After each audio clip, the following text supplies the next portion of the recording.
ವಾಕ್ಯಕ್ಕಾಗಿ ಪ್ರಾರ್ಥನೆ ಮಾಡ್ಕೊಳ್ಳೋಣ. ನಮ್ಮನ್ನು ಬಹಳವಾಗಿ ಪ್ರೀತಿಸುವಂತಹ ನಮ್ಮ ಕರ್ತನಾದ ಯೇಸುವೆ, ನಿಮ್ಮನ್ನು ಆರಾಧಿಸುತ್ತೇವೆ, ಸ್ತುತಿಸುತ್ತೇವೆ.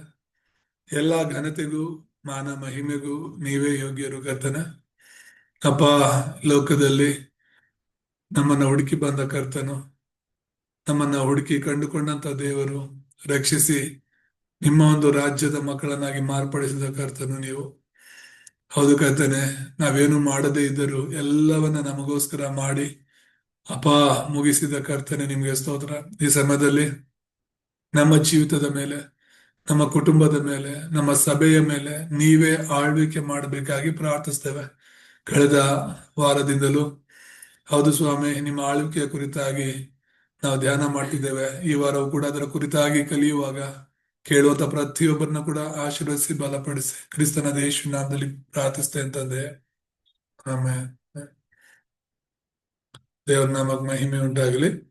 ಜಾಯ್ನ್ ಆಗಿರುವಂತ ಎಲ್ಲ ದೇವರ ಮಕ್ಕಳಿಗೆ ಕ್ರಿಸ್ತನಾದ ಯೇಸು ನಾಮದಲ್ಲಿ ವಂದಿಸ್ತೇನೆ. 10ನೇ ಅಧ್ಯಾಯವನ್ನ ನಾವು ಧ್ಯಾನ ಮಾಡ್ತಾ ಇದ್ವಿ ಕಳೆದ ವಾರ. ಸೊ ಅದನ್ನ ಮುಂದುವರಿಸೋಣ.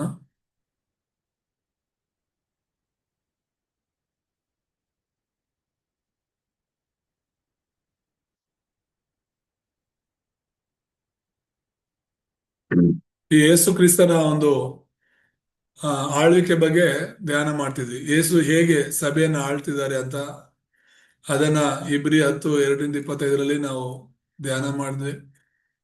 ಮತ್ತೆ ಪರಿಚಯವಾಗಿ ಕೂಡ ಹೇಗೆ ಪುನರ್ತನಗೊಂಡಂತ ಕ್ರಿಸ್ತನು ನಮ್ಮ ಒಂದು ಸಭೆ ಮೇಲೆ ಆಸಕ್ತಿಯಾಗಿದ್ದಾರೆ. ಅದು ನಾವು ಮತ್ತು ಸಭೆ. ಮೊದಲು ನಾವು ಕ್ರಿಸ್ತನಿಗೆ ಸಭೆ ಆಗಿದ್ದೇವೆ, ಆಮೇಲೆ 4 ಜನ ಕೂಡುವಂತ ಸ್ಥಳ ಅದು ಕ್ರಿಸ್ತನ ಸಭೆಯಾಗಿದೆ. ಕಣ್ಣು ಕಾಣುವಂತ ಸಭೆ ಇದೆ, ಕಣ್ಣು ಕಾಣದೇ ಇರುವಂತ ಸಭೆಯು ಕೂಡ ಇದೆ ಎಂಬುದಾಗಿ ನಾವು ನೋಡಿದ್ವಿ. ಮೊದಲನೇ ಹಂತದಲ್ಲಿ ಈಗಲೂ ಸಹ ಆತನ ವೈಯಕ್ತಿಕ ವಿಶ್ವಾಸಗಳ ಮೇಲೆ ಆಳ್ವಿಕೆ ನಡೆಸುತ್ತಾ ಇದ್ದಾನೆ ಎಂಬುದಾಗಿ ಕೆಲವು ವಿಷಯಗಳನ್ನ ನಾವು ಧ್ಯಾನ ಮಾಡಿದ್ವಿ.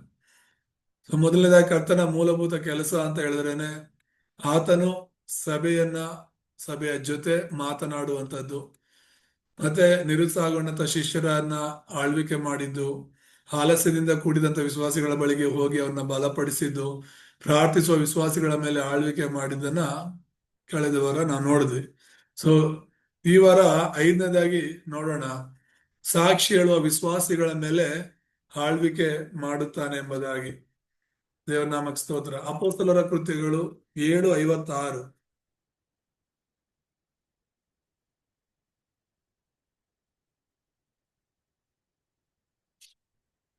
ಹೇಗೆ ಯೇಸು ಕ್ರಿಸ್ತನು ಆತನ ಸಾಕ್ಷಿಗಳ ಮೇಲೆ, ಆತನಿಗಾಗಿ ಸಾಕ್ಷಿ ಹೇಳುವಂತವರ ಮೇಲೆ ಆಳ್ವಿಕೆ ಮಾಡ್ತಿದ್ದಾರೆ ಎಂಬುದಾಗಿ ನೋಡೋಣ. 7:56. ಅಗೋ, ಆಕಾಶವು ತೆರೆದಿರುವುದನ್ನು, ಮನುಷ್ಯ ಕುಮಾರನು ದೇವರ ಬಲಗಡೆಯಲ್ಲಿ ನಿಂತಿರುವುದನ್ನು ನೋಡುತ್ತೇನೆ ಎಂದು ಹೇಳಿದನು ಎಂಬುದಾಗಿ. ಇಲ್ಲಿ ಸ್ತೆಫನನ ಒಂದು ಮರಣದ ಕೊನೆ ಕ್ಷಣ ಅದು. ಅತಿ ದೊಡ್ಡ ಪ್ರಸಂಗ ಯಾರಾದ್ರೂ ಬೈಬಲ್ ಅಲ್ಲಿ ಮಾಡಿದಾರೆ ಅಂದ್ರೆ ಅದು ಸ್ತೆಫನನೇ. ಇಡೀ 7ನೇ ಅಧ್ಯಾಯ ಅವನು ಸಾರ್ತಿರುವಂತ ಸುವಾರ್ತೆಯ ಕುರಿತಾಗಿ ತಿಳಿಸುತ್ತೆ. ಯಾವ್ದ್ರ ಕುರಿತು ಅವನು ಆದಿಕಾಂಡದಿಂದಲೂ ಕೂಡ, ಅಬ್ರಹಾಮನ ಕಾಲದಿಂದಲೂ ದೇವರವ್ರನ್ನ ಆರಿಸ್ಕೊಂಡಂತ ಆ ಕ್ಷಣದಿಂದಲೂ ಕೂಡ ಹೇಗೆ ಕ್ರಿಸ್ತನ ತನಕನೂ ಕೂಡ ಆ ಹರಿವು ಅಂತ ಹೇಳ್ತೀವಲ್ಲ, ಸೊ ಆ ಒಡಂಬಡಿಕೆ ಹರಿವಿನ ಬಗ್ಗೆ, ಕ್ರಿಸ್ತನ ರಕ್ಷಣೆಯ ಕಾರ್ಯದ ಬಗ್ಗೆ ಮಾತನಾಡ್ತಾ ಇದ್ರು. ಆದ್ರೆ ಅದನ್ನ ಅರ್ಥ ಮಾಡ್ಕೊಳ್ದಿರುವಂತಹ ಜನರು ವಿರೋಧಿಸಿ, ಅದರಲ್ಲೂ ಕೂಡ ಯಹೂದ್ಯರೇ ಅದನ್ನ ವಿರೋಧಿಸಿ ಅವನನ್ನ ಕಲ್ಲಿಂದ ಹೊಡೆದು ಸಾಯಿಸ್ತಿದ್ರು. ಸಾಯಕ್ ಮುಂಚೆ ಅವನು ಕಣ್ಣೆತ್ತಿ ಪರಲೋಕದ ಕಡೆಗೆ ನೋಡುವಾಗ ಯೇಸು ಕ್ರಿಸ್ತನು ಸಿಂಹಾಸನಾರೂಢರಾಗಿರುವುದನ್ನ ನೋಡ್ತಿದ್ದೇವೆ. ಬಲಗಡೆಯಲ್ಲಿ, ದೇವರ ಬಲಗಡೆಯಲ್ಲಿ ಆಸನಾರೂಢನಾಗಿದ್ದಾನೆ ಅಂದ್ರೆ ದೇವರ ಸರಿಸಮಾನವಾಗಿ ದೇವರಲ್ಲದೆ ಬೇರೆ ಯಾರು ಕೂತ್ಕೊಳ್ಳಕ್ಕಾಗತ್ತೆ? ನನಗೆ ಸರಿಸಮಾನನು ಮತ್ತೊಬ್ಬನಿಲ್ಲ ಅಂತ ದೇವರು ಹೇಳುವಾಗ, ನನಗಿಂತ ಮೇಲೆ ಅಥವಾ ನನಗೆ ಸಮಾನನಾದ ದೇವರೇ ಇಲ್ಲ ಅಂತ ಹೇಳಿದ ಮೇಲೆ ಯೇಸುವನ್ನ ಬಿಟ್ಟು ಬೇರೆ ಯಾರು ಇಲ್ಲ. ಸೊ ಅವರು ತ್ರಿಯೇಕ ದೇವರು, ಅವರು ಯೇಸು ಕ್ರಿಸ್ತನ್ ದೇವರಾಗಿದ್ದಾರೆ ಅನ್ನೋದನ್ನ ನಾವು ನೋಡ್ತೀವಿ ಅದನ್ನ. ಸೊ ಇಲ್ಲಿ ಯೇಸುವಿನ ಸುವಾರ್ತೆ ಹೇಳಿ ಆ ಬಾಧೆಗೆ, ಹಿಂಸೆಗೆ, ಸಾವಿಗೊಳಗಾಗ್ತಿರುವಂತ ಶಿಷ್ಯನನ್ನ ದೇವರು ಬಿಟ್ಟಿಲ್ಲ. ದೇವರ ಅವನ ಜೊತೆ ಮಾತಾಡ್ತಿರೋದನ್ನ, ಅವನ ಆತ್ಮವನ್ನ ದೇವರು ಸ್ವೀಕರಿಸ್ತಿರೋದನ್ನ ನಾವು ನೋಡ್ತೇವೆ. ದೇವ್ರ ನಾಮಕ್ಕೆ ಸ್ತೋತ್ರವಾಗಲಿ. ಅಷ್ಟೇ ಅಲ್ಲ, 27ನೇ ಅಧ್ಯಾಯದಲ್ಲಿ, ಇದೇ ಅಪೊಸ್ತಲಗಳಲ್ಲಿ 27ನೇ ಅಧ್ಯಾಯದಲ್ಲಿ ಪೌಲನ ಸಂಗಡ ದೇವರು ಮಾತನಾಡ್ತಿರೋದನ್ನ ನಾವು ನೋಡಬಹುದು.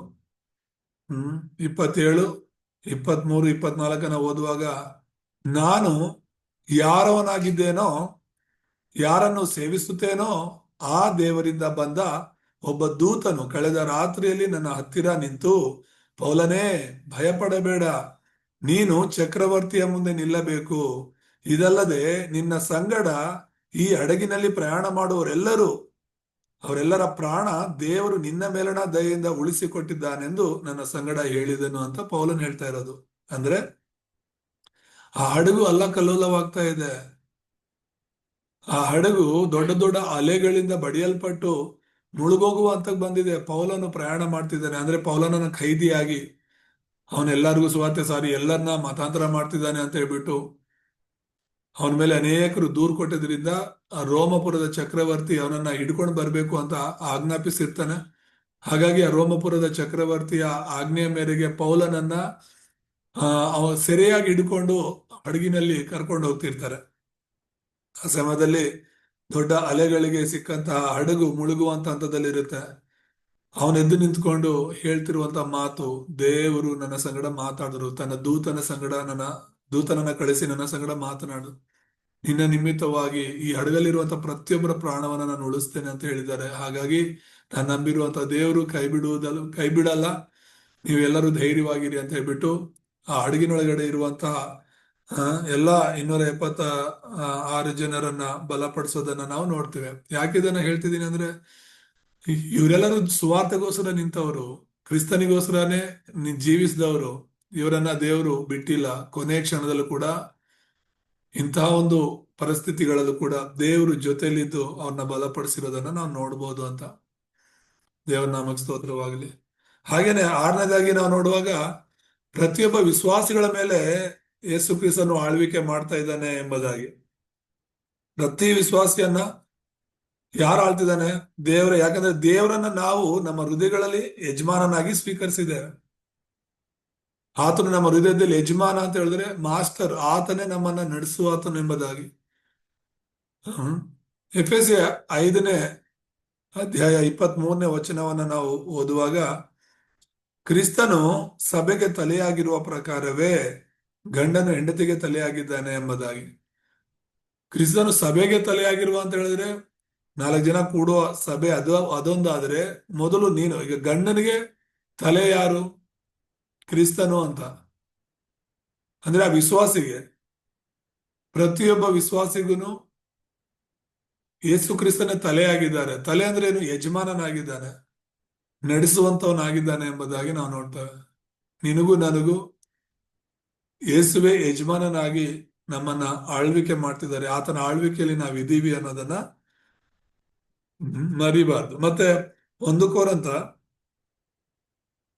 12ನೇ ಅಧ್ಯಾಯದಲ್ಲಿ 12ನೇ ವಚನವನ್ನ ಓದೋಣ.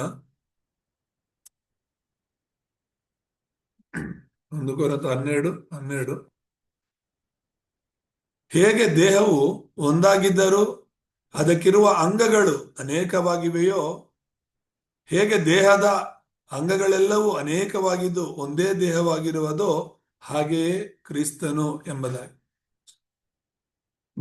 ದೇಹದಲ್ಲಿ ಅನೇಕ ಅವಯವಗಳು, ಅಂಗಗಳು ಇರಬಹುದು, ಆದರೆ ತಲೆ ಒಂದೇ ಇರುತ್ತೆ.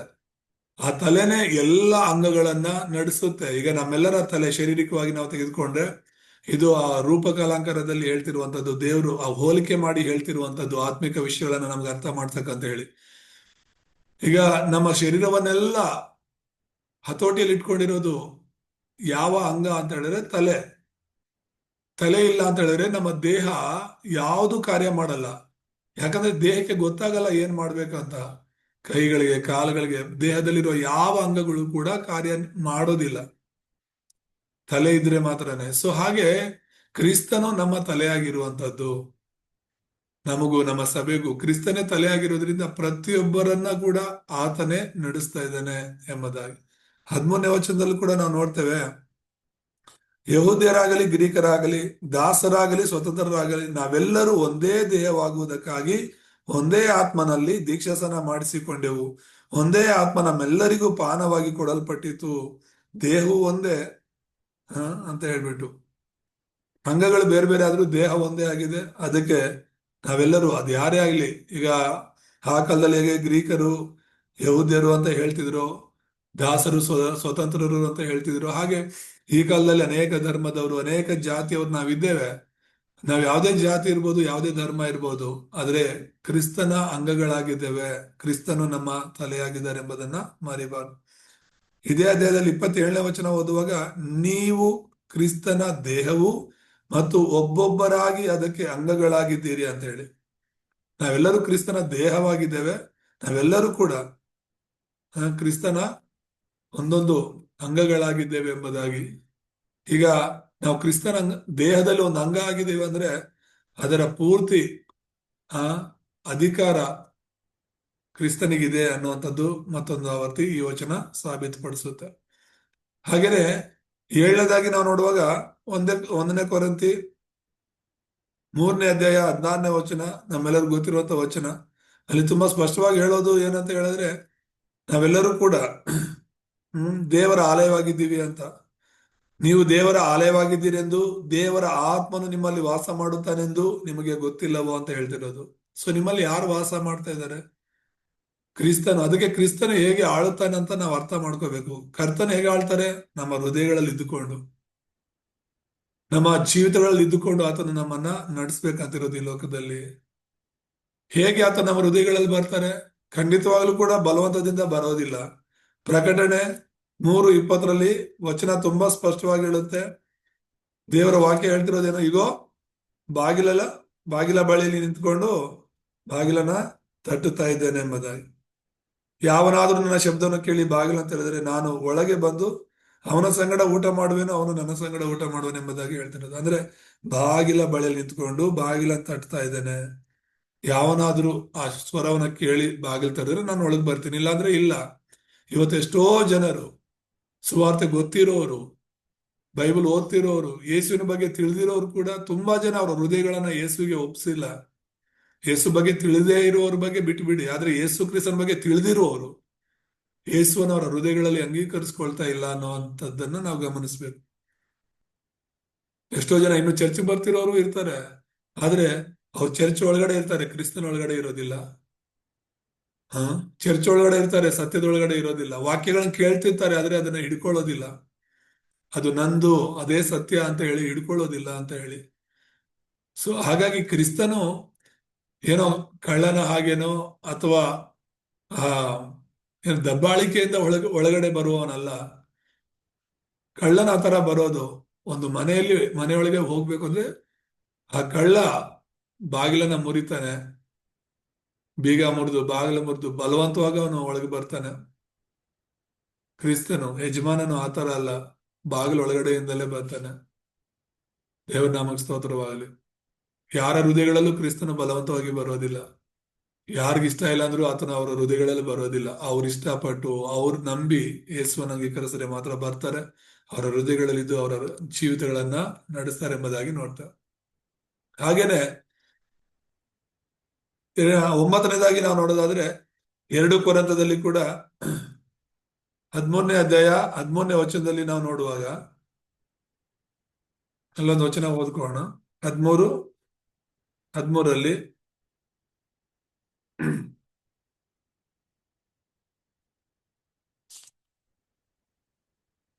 ದೇವ ಜನರೆಲ್ಲರೂ ನಿಮಗೆ ವಂದನೆ ಹೇಳುತ್ತಾರೆ. ನಮ್ಮ ಕರ್ತನಾದ ಯೇಸು ಕ್ರಿಸ್ತನ ಕೃಪೆಯು, ದೇವರ ಪ್ರೀತಿಯು, ಪವಿತ್ರಾತ್ಮನ ಅನ್ಯೋನ್ಯತೆಯು ನಿಮ್ಮೆಲ್ಲರ ಸಂಗಡವಿರಲಿ. ದೇವ ಜನರೆಲ್ಲರೂ ನಿಮಗೆ ವಂದನೆ ಹೇಳ್ತಿದ್ದಾರೆ. ಅಂದ್ರೆ ದೇವರಲ್ಲಿ ಇರುವಂತವರೆಲ್ಲರೂ. ಈಗ ಯಾವಾಗ ಯೇಸು ಕ್ರಿಸ್ತ ನಮ್ಮ ಹೃದಯದಲ್ಲಿ ಬರ್ತಾರೋ, ನಾವು ಈ ಲೋಕದ ಜನರಲ್ಲ, ಸೈತಾನನ ಜನರಲ್ಲ, ಸೈತಾನನ ಮಕ್ಕಳಲ್ಲ, ದೇವರ ಮಕ್ಕಳು ಅನ್ನೋದು ಈ ವಚನ ತಿಳಿಸುತ್ತೆ. ಯಾರ ಹೃದಯಗಳಲ್ಲಿ ಕ್ರಿಸ್ತನು ಬಂದಿರ್ತಾರೋ ಅವರು ದೇವರ ಮಕ್ಕಳಾಗಿ, ದೇವ ಜನರಾಗಿ ಮಾರ್ಪಡ್ತಾರೆ. ಯಾರ ಹೃದಯಗಳಲ್ಲಿ ಯೇಸು ಬರೋದಿಲ್ವೋ ಅಥವಾ ಇರೋದಿಲ್ವೋ ಅವರು ದೇವ ಜನರಲ್ಲ. ದೇವರ ನಾಮಕ್ಕೆ ಸ್ತೋತ್ರ. ಮತ್ತೆ 10ನೇದಾಗಿ ನಾವು ನೋಡುವಾಗ ಕರ್ತನು ವಿಶ್ವಾಸಿಗಳ ಮೇಲೆ ಆಳುವ 3 ವಿಧಾನಗಳು ಎಂಬುದಾಗಿ ನೋಡ್ತೇವೆ. ಹೇಗೆ ಕ್ರಿಸ್ತನು ಪ್ರತಿಯೊಂದು ವಿಶ್ವಾಸಿಯ ಮೇಲೆ ಆಳ್ತಾನೆ, ಆ 3 ವಿಧಾನಗಳೇನು ಅಂದ್ರೆ ಯಾವ ರೀತಿ ಕ್ರಿಸ್ತನು ಆಳ್ವಿಕೆ ಮಾಡ್ತಾನೆ ಎಂಬುದಾಗಿ ನಾವು ಧ್ಯಾನ ಮಾಡುವಾಗ ಅಪೊಸ್ತಲರ ಕೃತ್ಯಗಳಲ್ಲಿ 1ನೇ ಅಧ್ಯಾಯ 5-11 ನಾವು ನೋಡಬಹುದು. ಒಂದು 3 ವಿಷಯಗಳನ್ನು ನಾವು ಇಲ್ಲಿ ನೋಡುವಾಗ, ಮೊದಲನೇದಾಗಿ ಪವಿತ್ರಾತ್ಮನು ತುಂಬುವಿಕೆಯನ್ನು ಕಳಿಸ್ತಾನೆ ಎಂಬುದಾಗಿ. ಪವಿತ್ರ ಆತ್ಮವನ್ನ ನಮ್ಮ ಹೃದಯಗಳಲ್ಲಿ ಕಳಿಸೋದ್ರ ಮೂಲಕ ನಮ್ಮ ಜೀವಿತಗಳ ಮೇಲೆ ಆತನು ಆಳ್ವಿಕೆ ಮಾಡ್ತಾನೆ. 2ನೇದಾಗಿ ನಮಗೆ ಸಾಕ್ಷಿಗಳನ್ನಾಗಿ ನೇಮಿಸ್ತಾನೆ. ಅಂದ್ರೆ ಸುವಾರ್ಥ ಕೇಂದ್ರಿತವಾಗಲು ನಾವು ಕಾರಣರಾಗಬೇಕು, ಸುವಾರ್ತೆನ ಲೋಕಕ್ಕೆ ತೆಗೆದುಕೊಂಡು ಹೋಗಲು ನಾವು ಕಾರಣರಾಗಬೇಕು ಅನ್ನೋದನ್ನ. ಮತ್ತೆ 3ನೇದಾಗಿ ಹಿಂದಿರುವ ಭರವಸೆಯನ್ನು ಕೊಟ್ಟಿದ್ದಾನೆ. ಅಂದ್ರೆ 2ನೇ ಬರುವಿಕೆಗಾಗಿ ಕಾಯ್ಕೊಂಡಿರಿ ಎಂಬುದಾಗಿ ಆತನು ನಮ್ಮ ಮೇಲೆ ಆಳ್ವಿಕೆ ಮಾಡ್ತಿದ್ದಾನೆ. ಈಗ ಯೇಸು ಕ್ರಿಸ್ತನು ಮತ್ತೆ ಬರೋದಿಲ್ಲ ಅಂತ ಹೇಳಿದ್ರೆ ನಮ್ಮಲ್ಲಿ ಇಷ್ಟೊಂದು ನಂಬಿಕೆ, ಇಷ್ಟೊಂದು ಭರವಸೆ ಇರ್ತಿರ್ಲಿಲ್ಲ ದೇವರ ಮೇಲೆ. ಆತನು ಮತ್ತೆ ಬರೋದ್ರಿಂದ ಆತನು ಹೇಳಿರೋದು ಎಲ್ಲಾ ಮಾತುಗಳು ನೆರವೇರಿದೆ, ಆತನು ಬರೋದೊಂದು ಬಾಕಿ ಇದೆ. ಹಾಗಾಗಿ ಆತನು ಖಂಡಿತ ಬರ್ತಾರೆ. ಅಪೊಸ್ತಲಗಳಲ್ಲಿ 1ನೇ ಅಧ್ಯಾಯ 5ರಿಂದ ನಾವು 11 ತನಕ ಓದುವಾಗ, ಹೀಗಿರಲಾಗಿ ಆತನು ಅವರೊಂದಿಗೆ ಕೂಡಿದ್ದಾಗೆ ಅವರಿಗೆ, ಯೋಹಾನನಂತೂ ನೀರಿನಲ್ಲಿ ದೀಕ್ಷಾಸನ ಮಾಡಿಸಿದನು, ನಿಮಗಾದರೂ ಇನ್ನು ಸ್ವಲ್ಪ ದಿನಗಳೊಳಗಾಗಿ ಪವಿತ್ರಾತ್ಮದಲ್ಲಿ ಸ್ನಾನವಾಗುವುದು. ಆದ ಕಾರಣ ನೀವು ಯೆರೂಸಲೇಮನ್ನು ಬಿಟ್ಟು ಹೋಗದೆ ತಂದೆ ಮಾಡಿದಂತ, ನೀವು ನನ್ನಿಂದ ಕೇಳಿದಂತ ವಾಗ್ದಾನಕ್ಕೆ ಕಾದುಕೊಂಡಿರ್ರಿ ಎಂದು ಅಪ್ಪಣೆ ಕೊಟ್ಟನು. ಕೂಡಿ ಬಂದವರು ಆತನನ್ನು, ಸ್ವಾಮಿ, ನೀನು ಇದೇ ಕಾಲದಲ್ಲಿ ಇಸ್ರಾಯೇಲ್ ಜನರಿಗೆ ರಾಜ್ಯವನ್ನು ತಿರುಗಿ ಸ್ಥಾಪಿಸಿಕೊಡುವಿಯೋ ಎಂದು ಕೇಳಲು, ಆತನು ಅವರಿಗೆ, ತಂದೆಯು ಸ್ವಂತ ಅಧಿಕಾರದಲ್ಲಿಟ್ಟುಕೊಂಡಿರುವ ಕಾಲಗಳನ್ನು ಸಮಯಗಳನ್ನು ತಿಳುಕೊಳ್ಳುವುದು ನಿಮ್ಮ ಕೆಲಸವಲ್ಲ. ಆದರೆ ಪವಿತ್ರಾತ್ಮ ನಿಮ್ಮ ಮೇಲೆ ಬರಲು ನೀವು ಬಲವನ್ನು ಹೊಂದಿ ಯೆರೂಸಲೇಮಿನಲ್ಲಿಯೂ ಎಲ್ಲ ಯೂದಾಯ ಸಮಾರ್ಯ ಸೀಮೆಗಳಲ್ಲಿಯೂ ಭೂಲೋಕದ ಕಟ್ಟ ಕಡೆಯವರೆಗೂ ನನಗೆ ಸಾಕ್ಷಿಗಳಾಗಿರಬೇಕು ಅಂದನು. ಈ ಮಾತುಗಳನ್ನು ಹೇಳಿದ ಬಳಿಕ ಅವರು ನೋಡುತ್ತಾ ಇದ್ದ ಹಾಗೆ ಆತನು ಏರಿಸಲ್ಪಟ್ಟನು. ಮೋಡವು ಆತನನ್ನು ಕವಿದುಕೊಂಡಿದ್ದರಿಂದ ಅವರ ಕಣ್ಣಿಗೆ ಮರೆಯಾದನು. ಆತನು ಹೋಗುತ್ತಿರುವಾಗ ಅವರು ಆಕಾಶದ ಕಡೆಗೆ ದೃಷ್ಟಿಸಿ ನೋಡುತ್ತಾ ಇರಲಾಗಿ ಶುಭ್ರ ವಸ್ತ್ರಧಾರಿಗಳಾದ 2 ಪುರುಷರು ಫಕ್ಕನೆ ಅವರ ಹತ್ತಿರ ನಿಂತುಕೊಂಡು, ಗಲಿಲೇದವರೇ, ನೀವು ಯಾಕೆ ಆಕಾಶದ ಕಡೆಗೆ ನೋಡುತ್ತಾ ನಿಂತಿದ್ದೀರಿ? ನಿಮ್ಮ ಬಳಿಯಿಂದ ಆಕಾಶದೊಳಕ್ಕೆ ಸೇರಿಸಲ್ಪಟ್ಟಿರುವ ಈ ಯೇಸು ಯಾವ ರೀತಿಯಲ್ಲಿ ಆಕಾಶದೊಳಕ್ಕೆ ಹೋಗಿರುವುದನ್ನು ನೀವು ಕಂಡಿರೋ ಅದೇ ರೀತಿಯಲ್ಲಿ ಬರುವನು ಎಂದು ಹೇಳಿದನೆಂಬುದಾಗಿ. ದೇವರ ನಾಮಕ್ಕೆ ಸ್ತೋತ್ರ. ಹಾಗಾಗಿ ದೇವರ ಆತ್ಮನು ನಮ್ಮ ಮೇಲೆ ಬರುವಾಗ ಬಲ ಹೊಂದುತ್ತೀವಿ, ಕ್ರಿಸ್ತನಿಗೆ ಸಾಕ್ಷಿಗಳಾಗಿ ಮಾರ್ಪಡ್ತೀವಿ. ಆತನ 2ನೇ ಬರುವಿಕೆ ಭರವಸೆ ಉಳ್ಳವರಾಗಿ ನಾವಿದೆ. ಯೇಸು ನಿನ್ನಲ್ಲಿ ಆಳ್ವಿಕೆ ಮಾಡ್ತಿದ್ದಾರೆ, ನಿಜವಾಗ್ಲೂ ನೀನು ಯೇಸುವನ್ನ ಸ್ವೀಕಾರ ಮಾಡ್ಕೊಂಡಿದ್ಯಾ ಅಂದ್ರೆ ಕ್ರಿಸ್ತನ 2ನೇ ಬರುವಿಕೆಯಲ್ಲಿ ಕೂಡ ನೀನ್ ನಂಬಿಕೆ ಇಟ್ಟಿರ್ತೀಯ ಅನ್ನೋದು ನೋಡ್ತೇವೆ. ದೇವರ ನಾಮಕ್ಕೆ ಸ್ತೋತ್ರ. ಮತ್ತೆ 2ನೇ ಮುಖ್ಯ ವಿಷಯವನ್ನ ನಾವಿದ್ರಲ್ಲಿ ನೋಡುವಾಗ, ಯೇಸು ಸಭೆಯನ್ನು ಆಳುತ್ತಿದ್ದಾನೆ ಅನ್ನೋದ್ರಲ್ಲಿ 2ನೇ ಮುಖ್ಯ ವಿಷಯವನ್ನ ನಾವು ನೋಡುವಾಗ, ಯೇಸು ಕ್ರಿಸ್ತನು ಈಗ ಎಲ್ಲಾ ಸಭೆಗಳ ಮೇಲೆ ಆಳುತ್ತಾನೆ ಎಂಬುದಾಗಿ. ನನ್ನ ಸಭೆಯನ್ನ ನಾನೇ ಆಳುತ್ತೇನೆ, ನಾನೇ ಆಳ್ವಿಕೆ ಮಾಡ್ತೇನೆ, ನಾನೇ ನಡೆಸ್ತೇನೆ.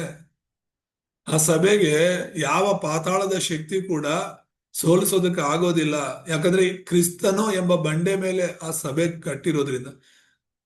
ಅರ್ಥ ಮಾಡ್ಕೊಳ್ಳಿ, ನೀನು ಕ್ರಿಸ್ತನು ಎಂಬ ಯೇಸುವೆ ಕ್ರಿಸ್ತನು ಎಂಬ ಸಭೆ, ಆ ಬಂಡೆ, ಅದರ ಮೇಲೆ ನಿನ್ನ ಜೀವಿತ ಕಟ್ಟಲ್ಪಟ್ಟಿದ್ರೆ ಖಂಡಿತ ಅದು ಬೀಳೋದಿಲ್ಲ. ಯಾವ ಪಾತಾಳದ ಶಕ್ತಿ ಕೂಡ ನಿನ್ನನ್ನ ಬೀಳಿಸೋದಕ್ಕೆ ಸಾಧ್ಯ ಇಲ್ಲ. ಹಾಗೆ ನಿನ್ನ ಸಭೆ, ನೀವು ಕೂಡಿ ಬರ್ತಿರುವಂತಹ ಸಭೆ ಕೇವಲ ಕ್ರಿಸ್ತನ ಮೇಲೆ, ಯೇಸುವೆ ಕ್ರಿಸ್ತನು ಎಂಬ ಆ ಪೇತ್ರನು ಹೇಳಿದಂತ ಅರಿಕೆಯ ಹಾಗೆಯೇ ನಾವು ಕೂಡ ಕ್ರಿಸ್ತನನ್ನ ಬಲವಾಗಿ ಅರ್ಥ ಮಾಡ್ಕೊಂಡವರಾಗಿದ್ರೆ ಖಂಡಿತ ಸೈತಾನನು ಆ ಸಭೆಯನ್ನ ಮುಟ್ಟೋದಕ್ಕೆ ಆಗೋದಿಲ್ಲ. ದೇವ್ರ ನಾಮಕ್ಕೆ ಸ್ತೋತ್ರವಾಗಲಿ. ಅದು ನಾವು ವೈಯಕ್ತಿಕವಾದ ವಿಶ್ವಾಸಿ ಆಗಿರ್ಬೋದು ಅಥವಾ ಸಭೆ ಆಗಿರ್ಬೋದು, ಕ್ರಿಸ್ತನೆಂಬ ಬಂಡೆ ಮೇಲೆ ಕಟ್ಟಲ್ಪಟ್ಟಿರುವಂತಹ ಸಭೆಗೆ ಕ್ರಿಸ್ತನೇ ಆಳ್ವಿಕೆ ಮಾಡ್ತಾನೆ. ದೃಶ್ಯ ಸಭೆ ಅಂತ ಹೇಳೋದು. ದೃಶ್ಯ ಅಂದ್ರೆ ಏನು? ಕಣ್ಣಿಗೆ ಕಾಣುವಂತ ಸಭೆ. ನೀನ್ ಕಣ್ಣಿಗೆ ಕಾಣ್ತೀಯ, 4 ಜನ ನಿನ್ನ ಸಭೆಯಲ್ಲಿ ಕೂಡ ಬರ್ತಿದಾರೆ ಅಂದ್ರೆ ಅವ್ರಿಗೆ ದೇವರಿಗೆ ಅಂದ್ರೆ ಲೋಕಕ್ಕೆ ಕಾಣ್ತಿದೆ, ಅದಕ್ಕೆ ಅದು ವಿಸಿಬಲ್ ಚರ್ಚ್ ಅಂತ ಹೇಳ್ತೀವಿ.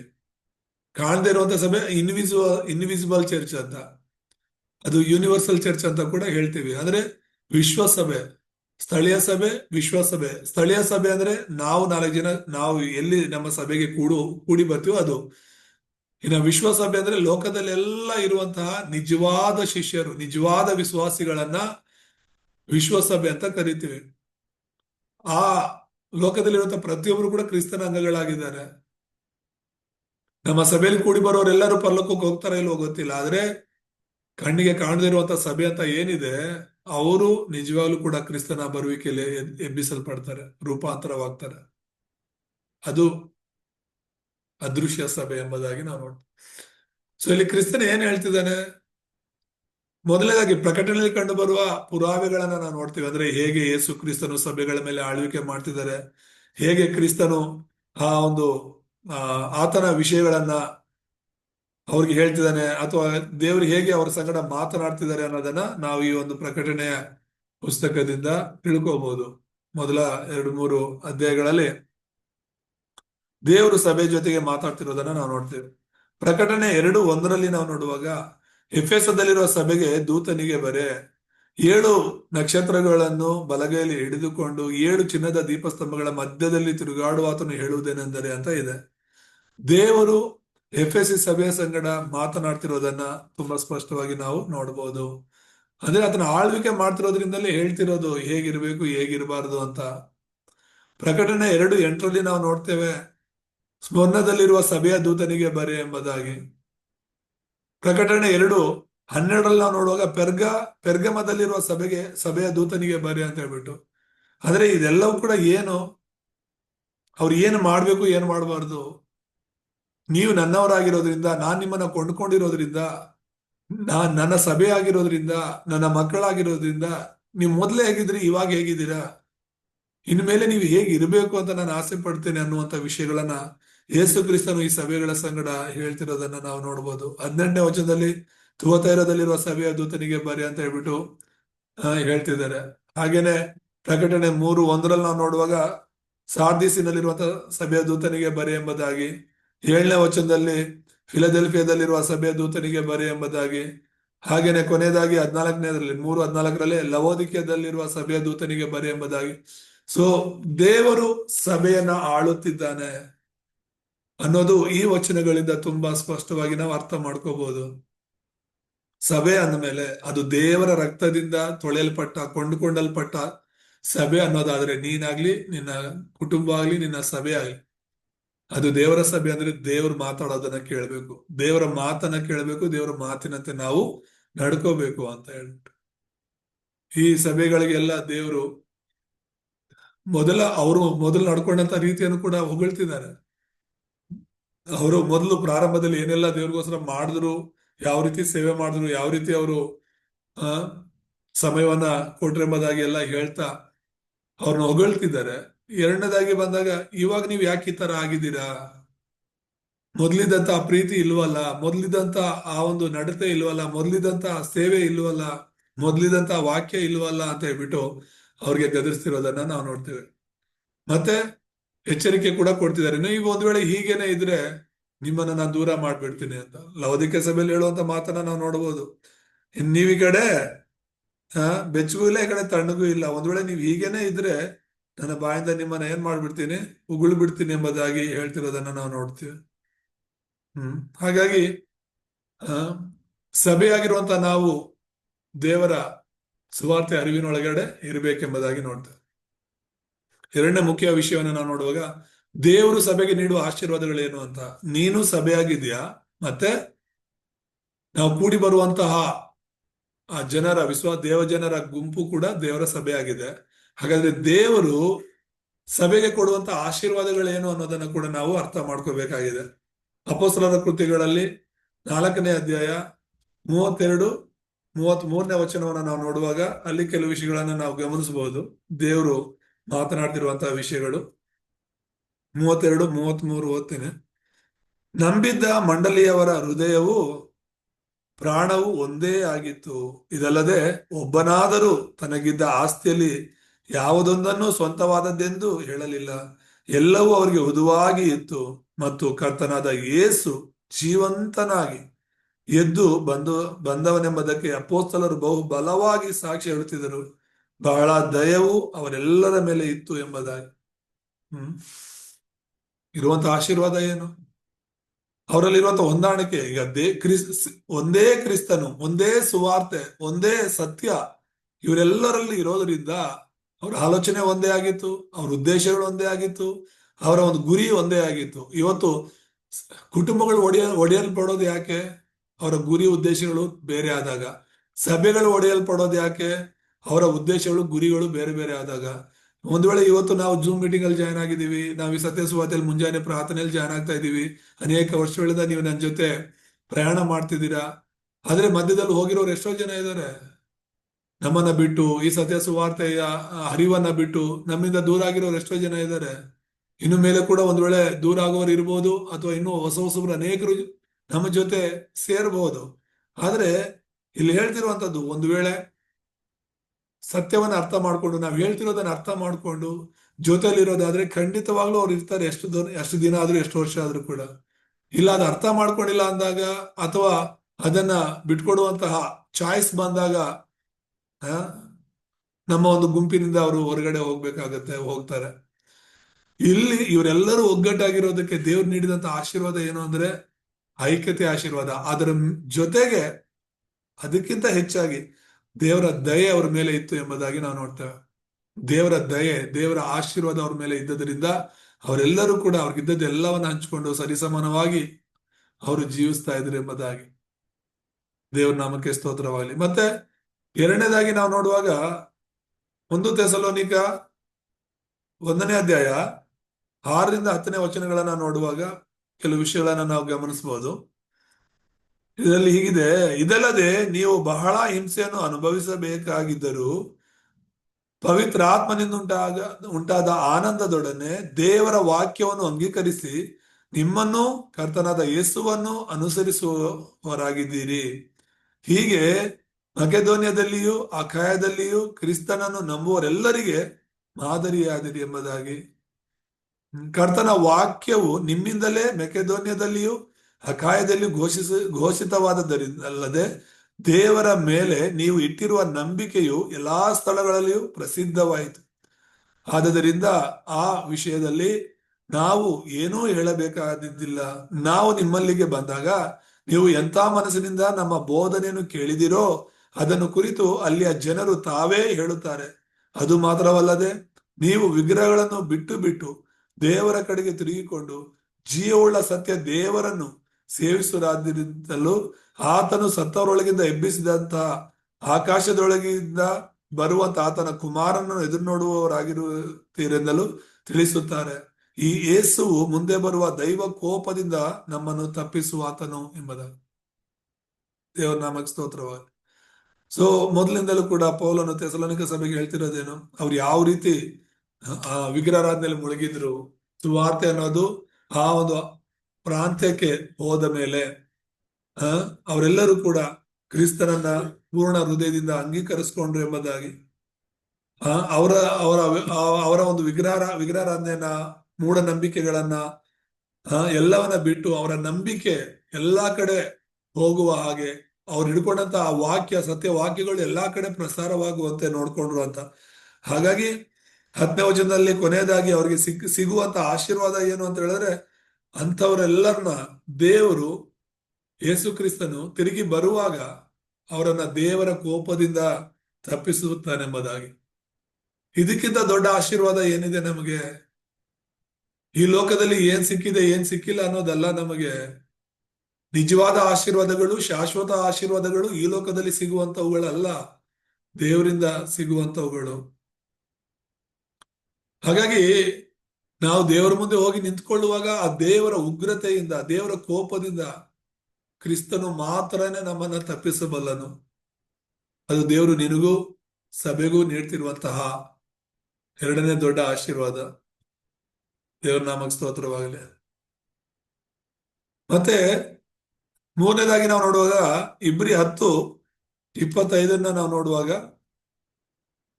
ಅಲ್ಲಿ ಏನ್ರಿಂದ ನಾವು ಎಚ್ಚರಿಕೆ ಆಗಿರ್ಬೇಕು, ಯಾವ ವಿಷಯದಲ್ಲಿ ನಾವು ಎಚ್ಚರಿಕೆ ಆಗ್ಬೇಕು ಎಂಬುದಾಗಿ ನೋಡುವಾಗ 25ನೇ ವಚನ ಹೀಗೆ ಹೇಳುತ್ತೆ: ಸಭೆಯಾಗಿ ಕೂಡಿಕೊಳ್ಳುವುದನ್ನು ಕೆಲವರು ರೂಢಿಯಾಗಿ ಬಿಟ್ಟಿರುವ ಪ್ರಕಾರ ನಾವು ಬಿಟ್ಟು ಬಿಡದೆ ಒಬ್ಬರನ್ನೊಬ್ಬರು ಎಚ್ಚರಿಸೋಣ, ಕರ್ತನ ಪ್ರತ್ಯಕ್ಷತೆಯ ದಿನವು ಸಮೀಪಿಸುತ್ತಾ ಬರುತ್ತದೆ ಎಂದು ನೀವು ನೋಡುವುದರಿಂದ ಇದನ್ನು ಮತ್ತಷ್ಟು ಮಾಡಿರಿ ಅಂತ. ಅಂದ್ರೆ ಸಭೆಯಾಗಿ ಕೂಡಿ ಬರೋದನ್ನ ರೂಢಿಯಾಗಿ ಬಿಟ್ಬಿಟ್ಟಿದ್ದಾರೆ ಅಂತ. ಒಂದು ವೇಳೆ ಜೂಮ್ ಮೀಟಿಂಗ್ ಕೂಡ ಒಂದು ಸಭೆನೆ, ಮುಂಜಾನೆ ಪ್ರಾರ್ಥನೆ ಒಂದು ಸಭೆನೆ, ನಾವು ಭಾನುವಾರ ಸಭೆಗೆ ಹೋಗ್ತೀವಲ್ಲ, ಆ ಒಂದು ಸಭೆ ಕಟ್ಟಡವ, ಅದು ಕೂಡ ಒಂದು ಸಭೆನೆ. ಸೊ ಅನೇಕರು ಚರ್ಚ್ಗೆ ಹೋಗೋದನ್ನ ಬಿಟ್ಟಿದ್ದಾರೆ, ಅನೇಕರು ಈ ಜೂಮ್ ಮೀಟಿಂಗ್ ಗಳನ್ನ ಸೇರೋದನ್ನ ಬಿಟ್ಟಿದ್ದಾರೆ, ಅನೇಕರು ಮುಂಜಾನೆ ಪ್ರಾರ್ಥನೆಯನ್ನು ಬಿಟ್ಟಿರ್ತಾರೆ. ಅದು ರೂಢಿ ಆಗ್ಬಿಟ್ಟಿರುತ್ತೆ. ಈಗ ಒಂದ್ಸಲಿ, ಎರಡ್ ಸಲ, ಮೂರ್ ಸಲ ಬಿಟ್ಟಿದೀವಿ ಅಂದ್ರೆ ಅದು ರೂಢಿ ಆಗ್ಬಿಟ್ಟಿರುತ್ತೆ. ಮತ್ತೆ ಸೇರ್ಬೇಕು, ಹೋಗ್ಬೇಕು ಅನ್ನೋದು ಬರಲ್ಲ. ನಿನಗೂ ನನಗೂ ಅನುಭವ ಆಗಿರ್ಬೋದು. ಚರ್ಚ್ಗೆ ಹೋಗ್ತಾ ಒಂದು ವಾರ ಬಿಟ್ಟಿದೀವಿ ಅಂದ್ರೆ ಎರಡನೇ ವಾರ ಹೋಗಕ್ ಮನ್ಸ್ ಬರಲ್ಲ. ಮೂರನೇ ವಾರ ಅಯ್ಯೋ 2 ವಾರ ಹೋಗಿಲ್ಲ, ಈ ವಾರ ಹೋದ್ರೆ ಏನ್ ಅನ್ಕೊಳ್ತಾರೋ. ಸೊ ಈ ರೀತಿಯಾಗಿ ಅನೇಕ ದಿನಗಳು ನಾವು ಸಭೆಯಿಂದ ದೂರ ಇರ್ತೀವಿ, ವಾಕ್ಯದಿಂದ ದೂರ ಇರ್ತೀವಿ. ಆ ರೀತಿ ಅಲ್ಲದೆ ನಾವು ಸಭೆಗೆ ಹೋಗೋದನ್ನ ರೂಢಿ ಮಾಡ್ಕೋಬೇಕೇ ವಿನಃ ರೂಢಿಯಾಗಿ ಬಿಡೋದನ್ನಲ್ಲ. ಸೊ ಇದನ್ನ ನಾವು ತಿಳ್ಕೋಬೇಕು. ದೇವರ ನಾಮಕ್ಕೆ ಸ್ತೋತ್ರ. ಸಭೆಗೆ ಹೋಗೋದು, ದೇವರನ್ನ ಆರಾಧಿಸೋದು ಒಂದು ಆಶೀರ್ವಾದವಾಗಿದೆ. ದೇವರ ನಾಮಕ್ಕೆ ಮಹಿಮೆ ಉಂಟಾಗಲಿ. ಈ ವಿಷಯಗಳನ್ನೆಲ್ಲ ನಮ್ಮ ಮನಸ್ಸಲ್ಲಿ ಇಟ್ಕೊಳ್ಳೋಣ. ಮುಂದಿನ ವಾರ ಒಂದು 2ನೇ ಪಾಯಿಂಟ್ ಅಲ್ಲೇ 4ನೇ ವಿಷಯ, 4 ಪ್ರಮುಖ ವಿಷಯಗಳೇನಿದೆ ಅದರ ಬಗ್ಗೆ ನಾವು ಧ್ಯಾನ ಮಾಡೋಣ. ದೇವರ ನಾಮಕ್ಕೆ ಸ್ತೋತ್ರವಾಗಲಿ. ಸೊ ಹಾಗಾಗಿ ಸಭೆ ಅನ್ನೋದು ಅದು ಕ್ರಿಸ್ತನ ಸಭೆ ಆಗಿದೆ. ಆತನು ನಮ್ಮನ್ನ ಕೊಂಡುಕೊಂಡಿದ್ದಾರೆ, ಆ ಸಭೆನ ಆತನ ರಕ್ತದಿಂದ ಕೊಂಡುಕೊಂಡಿದ್ದಾರೆ. ಹಾಗಾಗಿ ನಾವೆಲ್ಲರೂ ಕೂಡ ಆ, ಆ ನಿಜವಾದ ಕ್ರಿಸ್ತನಿಂದ ಸಿಕ್ಕಂತ ಆಶೀರ್ವಾದಗಳನ್ನ ಪಡ್ಕೊಂಡವರಾಗಿ, ದೇವರು ನಮ್ಮ ಜೊತೆ ಇದ್ದು ಆತನ ದಯೆಗೆ ನಾವು ಪಾತ್ರರಾಗಿ, ಆತನ ಒಂದು ಆಶೀರ್ವಾದದಲ್ಲಿ ನಾವು ನೆಲೆಯಾಗಿರೋಣ. ದೇವ್ರ ನಾಮಕ್ಕೆ ಸ್ತೋತ್ರವಾಗಲಿ. ಈ ಲೋಕದಲ್ಲಿ ನಾವೇನ್ ಸಾಧನೆ ಮಾಡಿದೀವಿ ಅನ್ನೋದು ಯಾವ್ದು ಲೆಕ್ಕಕ್ಕೆ ಬರಲ್ಲ. ಕ್ರಿಸ್ತನಿಗೋಸ್ಕರ ನಾವೇನ್ ಮಾಡಿದೀವಿ ಅನ್ನೋದೇ ಬರುತ್ತೆ. ಮುಂಜಾನೆ ಪ್ರಾರ್ಥನೆ ಕೂಡ ನಾನು ಹೇಳ್ತಾ ಇದ್ದೆ, ಇವತ್ತು ನೀನು ನಾನು ಸಾಯಕ್ ಮುಂಚೆ ಕನಿಷ್ಠ ಒಬ್ಬರಿಬ್ಬರು ಶಿಷ್ಯರನ್ನ, ಸುವಾರ್ತೆ ಸಾರುವಂತ ಶಿಷ್ಯರನ್ನ ಸಿದ್ಧಪಡಿಸಿದೀವಿ ಅಂದ್ರೆ ಅದೇ ನಿಜವಾದ ಆಶೀರ್ವಾದ, ಅದೇ ನಮಗೆ ಫಲ ಕೊಡುವಂತದ್ದಾಗಿದೆ. ದೇವ್ರ ನಾಮಕ್ಕೆ ಸ್ತೋತ್ರವಾಗಲಿ. ಈ ವಾಕ್ಯದಿಂದ ದೇವ್ರ ನಮ್ಮನ್ನ ಆಶೀರ್ವಾದ ಮಾಡಲಿ. ಪ್ರಾರ್ಥನೆ ಮಾಡ್ಕೊಳ್ಳೋಣ. ತಿಮೋತಿ ಪಾಸ್ಟರ್ ಪ್ರಾರ್ಥನೆ ಮಾಡಿ ಮುಗಿಸ್ತಾರೆ.